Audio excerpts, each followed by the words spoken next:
So over the last year and a half, I've gone to about 22 different countries. There was a period about right before Trump got into office that I was really on this ripper because, and it was right kind of after he got elected as well, where he started going after the USAID.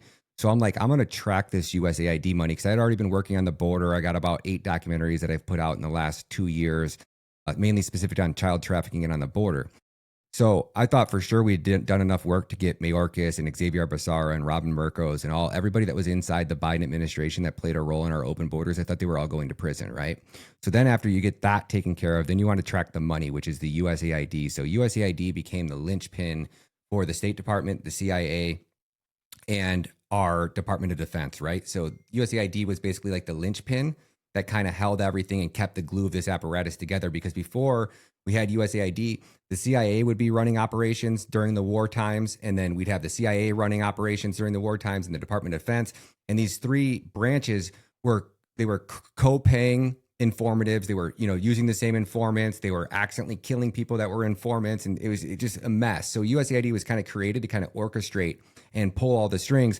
And then the USAID also kind of operates at a separate level, right? Like they're going to audit the Department of the Department of War. They'll do investigations of this, but USAID was kind of this independent body. It was almost untouchable until Trump kind of got into office. Even after the atrocities and all the corruption, it was untouchable because it was our regime change tool piece. You couldn't carry out these regime changes without it. So we started to go all So over. you're saying USAID was used as a CIA black ops type of thing? Oh, absolutely. So I can just break down Guatemala really quick to give you an example.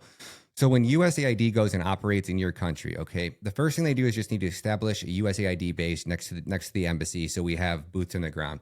Then from there, USAID starts to fund NGOs. So you get these non-governmental organizations. You bring in your people to kind of open and launch these NGOs.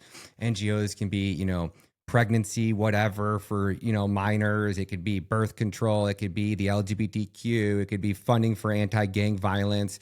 All of these things that they just NGO. Next thing you know, you have 10 or 20 NGOs operating, and USAID funds an NGO. Now, once USAID funds that NGO, the money's untraceable. So then that NGO funds an NGO that funds an NGO that funds an NGO that commits the crime. So you put multiple NGOs in between. So from there, you would bring in the National Endowment for Democracy. Now, the National Endowment for Democracy acts like your recruiting tool for the CIA. They create job postings, and it might be just a simple one. I'll just make one up out of thin air, but we need a Guatemalan national that speaks English and Spanish, has 10,000 followers on TikTok, graduated from college, is popular in the community, has, done some community service. All the requirements, what you're really looking for is somebody to be your news anchor, right? You're looking for somebody with promise, like people that people know, they recognize, is good looking, is articulate, well-spoken, and speaks English and Spanish, or whatever country that you're in. You need both languages. So then the USAID now, or National Endowment for Democracy, or one of these NGOs, they're looking for a media outlet that's popular but is failing. And they go to that media outlet and they say, "Hey, we see that your operation is about 100,000 in the hole a month. We're willing to make a $1.5 million monthly donation to keep your media outlet afloat. We love what you're doing, but we want to pick the news anchors." So then they staff the news outlets. Then once you have the control of the media or one media apparatus, you use that to amplify the politicians that will do your bidding. And then you use it to attack the politicians that won't do your bidding.